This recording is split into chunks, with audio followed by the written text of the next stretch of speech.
नमस्कार दोस्तों, income tax department द्वारा एक सर्कुलर जारी किया गया है 1 अक्टूबर 2024 को। अगर आपको पिछले 5 सालों के कॉन्डोनेशन ऑफ डिले फाइलिंग करते हैं, रिफंड रिलेटेड अगर आपका कोई क्लेम है या सेट ऑफ और लॉसेस रिलेटेड अगर आपके कोई क्लेम्स हैं, तो उस केस में एक नया ऑर्डर, नई गाइडलाइंस जारी करी गई है। 1 अक्टूबर से सर्कुलर जारी किया गया है, जिसके अंदर प्रोसीजर बताया गया है कि कैसे जो इनकम टैक्स अथॉरिटी है वो यहां पर कंप्लाई करने वाली है। तो ये पूरा प्रोसीजर दिया जिसमें 5 स्टेप दिए गए हैं। कौन अथॉरिटी है, लिमिट क्या होगी, मॉनेटरी लिमिट जिसमें आप ये एप्लीकेशन कर सकते हैं। अगर आपका केस डिले हो जाता है एप्लीकेशन करने में तो उसके लिए क्या करना है, इसके अलावा क्या इसकी टाइम लिमिट होगी, कितने दिन के अंदर इसका डिस्पोजल होगा केस का, ये सारी जानकारी इस सर्कुलर के अंदर दी गई है। तो सर्कुलर बहुत ही इंपॉर्टेंट है। जिन लोगों के पिछले 5 सालों के रिफंड या सेट ऑफ कैरी फॉरवर्ड और लॉसेस जो है वो क्लेम करना पेंडिंग अगर पड़े हैं तो वो एप्लीकेशन कर सकते हैं। किनको एप्लीकेशन करेंगे, क्या मॉनेटरी लिमिट है, ये इस सर्कुलर के अंदर दिया गया है। तो आइए जानते हैं क्या है पूरा सर्कुलर और डिटेल जानकारी आपको देते हैं सर्कुलर के बारे में। तो अगर आपके भी कोई रिफंड्स पेंडिंग पड़े हुए हैं या फिर सेट ऑफ और लॉसेस पेंडिंग पड़े हुए हैं तो कॉन्डोनेशन ऑफ डीले के थ्रू आप अब एप्लीकेशन कर सकते हो और इनकम टैक्स अथॉरिटी द्वारा यहां पर आपकी एप्लीकेशन जो है या तो अप्रूव की जाएगी या फिर रिजेक्ट भी की जा सकती है। आइए जानते हैं क्या प्रोसीजर और क्या सर्कुलर के अंदर दिया है, जिसके बारे में थोड़ी सी डिटेल जानकारी आपको दे देते हैं। आज का वीडियो बहुत इंपॉर्टेंट है तो वीडियो को एंड तक जरूर देखें। चैनल को लाइक से सब्सक्राइब करना ना भूलें। स्टार्ट करते हैं अपना आज के वीडियो को बिना किसी देरी के।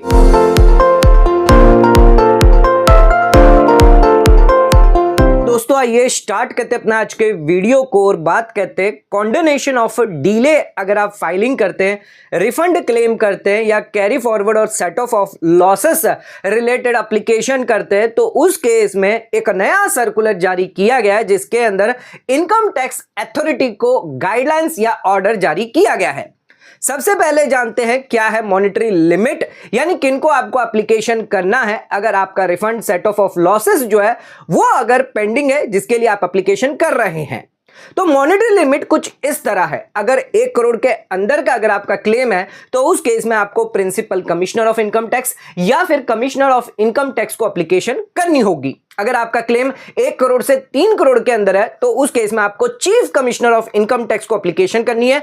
और अगर आपका कहीं क्लेम 3 करोड़ से ज्यादा है तो उस केस में आपको प्रिंसिपल चीफ कमिश्नर को यहां पर एप्लीकेशन करनी होगी। तो यहां पर मॉनेटरी लिमिट दी गई है, इसके थ्रू आप जो एप्लीकेशन कर सकते हैं। जिन लोगों का 3 करोड़ से ज्यादा अगर क्लेम होगा उन्हें प्रिंसिपल चीफ कमिश्नर को एप्लीकेशन करना, और जिन लोगों का 1 करोड़ से कम अगर है, रिफंड क्लेम है या लॉसेस है, तो उस केस में उन्हें कमिश्नर या फिर प्रिंसिपल कमिश्नर को एप्लीकेशन करनी होगी। यह एप्लीकेशन की भी टाइम लिमिट दी गई है और इसका डिस्पोजल की भी टाइम लिमिट दी गई है, यानी कितने दिन के अंदर आपको इसको एप्लीकेशन करना है और कितने दिन में इसका आपका रिजोल्यूशन या सॉल्यूशन हो जाएगा। आइए इसके बारे में जानते हैं टाइम लिमिट क्या है और डिस्पोजल की टाइम लिमिट क्या है, दोनों ही बता देते हैं आपको। सर्कुलर के अंदर दी गई है कि आपको विद इन 5 इयर्स के अंदर अंदर एप्लीकेशन करनी है जब से आपका असेसमेंट ईयर एंड होता है। और ये जो 5 ईयर की जो एप्लीकेशन है वो आपकी 1 अक्टूबर 2024 से स्टार्ट होगी। यानी आपके पिछले असेसमेंट ईयर आपको देखना है, यानी असेसमेंट ईयर 19-20 से आप एप्लीकेशन कर सकते हैं, क्योंकि 19-20 की जो असेसमेंट ईयर 19-20 है उसकी टाइम लिमिट खत्म होने वाली है 31 मार्च 2025 को, 5 साल के अंदर अंदर। यानी 1 अक्टूबर से लेकर 31 मार्च 2025 तक 6 महीने का आपके पास टाइम पीरियड है। आप 19-20 असेसमेंट ईयर के लिए एप्लीकेशन कर सकते हैं। 19-20, 20-21, 21-22, 22-23, 23-24 इन सभी असेसमेंट ईयर के लिए आप एप्लीकेशन कर सकते हैं, रिफंड के लिए या फिर सेट ऑफ और कैरी फॉरवर्ड लॉसेस के लिए। ध्यान रखिएगा, आप बियॉन्ड 5 इयर्स के एप्लीकेशन नहीं कर पाएंगे, यानी असेसमेंट ईयर 18-19 के लिए नहीं कर पाएंगे, जिसकी टाइम लिमिट खत्म कब होती है, 31 मार्च 2024। 5 साल यहां पर खत्म हो जाते हैं, तो उस केस में यहां पर एप्लीकेशन आप नहीं कर पाएंगे। आप 19-20 के असेसमेंट ईयर से कर सकते हैं, लेकिन उसकी भी जो लास्ट डेट है वो 31 मार्च 2025 है। 20-21 की बात करें तो 31 मार्च 2026 रहेगी। ऐसे ही टाइम लिमिट दी गई है। तो 1 अक्टूबर के बाद जो भी विद इन 5 इयर्स के अंदर फॉल होगी उसके लिए आप एप्लीकेशन क्लेम कर सकते हैं। आइए अब इसकी डिस्पोजल की बात करते हैं। तो जिस महीने आप एप्लीकेशन करेंगे उस महीने को छोड़ के 6 महीने के अंदर अंदर आपका रिजल्ट या जो भी डिस्पोजल है वो डिस्पोज ऑफ कर दिया जाएगा। जो भी आपने एप्लीकेशन करी है उसका एक्सेप्टेंस या रिजेक्शन आपको बता दिया जाएगा। 6 महीने का यहां पर जो टाइम पीरियड है दिया गया है डिस्पोजल के लिए कि एप्लीकेशन जो भी होगी वो 6 महीने के अंदर उसका डिसीजन आना जरूरी है, यानी मैंडेटरी है। अगर आप एप्लीकेशन करने में डिले कर देते हैं, यानी 19-20 की एप्लीकेशन की लास्ट डेट 31 मार्च 2025 है, लेकिन आप उसको डिले कर देते हैं या ड्यू डेट जो वो चली जाती है, तो उस केस में आप डिलेटेड भी यहां पर एप्लीकेशन कर सकते हैं, लेकिन वहां पर रीजनेबल कॉज होना चाहिए, जेन्युइन हार्डशिप होनी चाहिए और मेरिट ऑफ द केस यहां पर देखा जाएगा, जिसके बाद ही आपकी एप्लीकेशन जो है वो मानी जाएगी। इसके अलावा अगर कोर्ट का कोई ऑर्डर आता है रिफंड रिलेटेड, यानी आपका जो कोर्ट का ऑर्डर है इन 5 साल के दरमियान पेंडिंग पड़ा हुआ था, तो उस केस में ये जो 5 साल का टाइम पीरियड दिया गया है, अगर 1 साल का यहां पर कोर्ट का ऑर्डर आने में ही पेंडिंग है, तो ये 1 साल का जो पीरियड होगा वो इस 5 साल के अंदर कंसिडर नहीं किया जाएगा। मान के चलिए आपके असेसमेंट ईयर 18-19 की लास्ट डेट जो थी 5 साल कंप्लीट हो रही थी 31 मार्च 2024 को, लेकिन 2022-23 में इसका ऑर्डर आया था जिसमें 1 साल लग गया।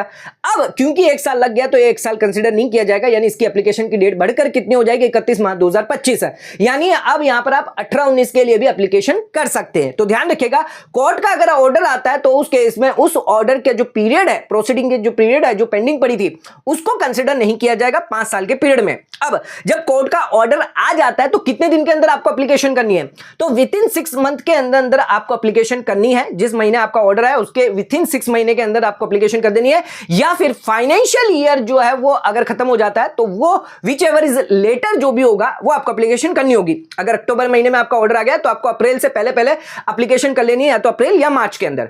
और अगर कहीं आपका ऑर्डर अप्रैल में जून में आ गया, यानी दिसंबर तक आपको कर देनी है, या फिर आपकी जो मार्च है उससे पहले पहले करनी है, तो मार्च का यहां पर मैक्सिमम टाइम लिमिट दिया गया, और पहला जो केस बताया था उसमें अप्रैल महीने का मैक्सिमम टाइम पीरियड दिया गया है, तो उसके अंदर आपको एप्लीकेशन जो वो करनी है। इसके अलावा अगर आपका असेसमेंट ईयर कोई भी खत्म हो जाता है और उसके बावजूद भी आपका रिफंड जो है वो एडिशनल रहता है, सप्लीमेंट्री रिफंड आपको क्लेम करना है, तो उसके लिए भी आप एप्लीकेशन कर सकते हैं, लेकिन उसके 3 मेन कंडीशन है। पहली कंडीशन, जो भी आपकी इनकम है वो किसी और के नाम पर असेसेबल नहीं होनी चाहिए। इसके अलावा कोई भी ब्याज आपको लेट क्लेम का नहीं दिया जाएगा, और जो भी रिफंड आपको इश्यू हो रहा है वो टीडीएस, टीसीएस या फिर एडवांस टैक्स और सेल्फ असेसमेंट टैक्स की बेसिस पे हो रहा है। जिन 3 कारणों के वजह से अगर है कंडीशन अगर कंप्लाई होती है तो उस केस में आप सप्लीमेंट्री रिफंड भी क्लेम कर पाएंगे, यानी एडिशनल रिफंड अगर आपका कोई है, असेसमेंट ईयर खत्म हो चुका है, एप्लीकेशन आप कर चुके हैं, उसके बावजूद भी आपको करना उस असेसमेंट ईयर के लिए, तो भी आप कर सकते हैं। एक इंपॉर्टेंट चीज और मैं आपको बता दूं,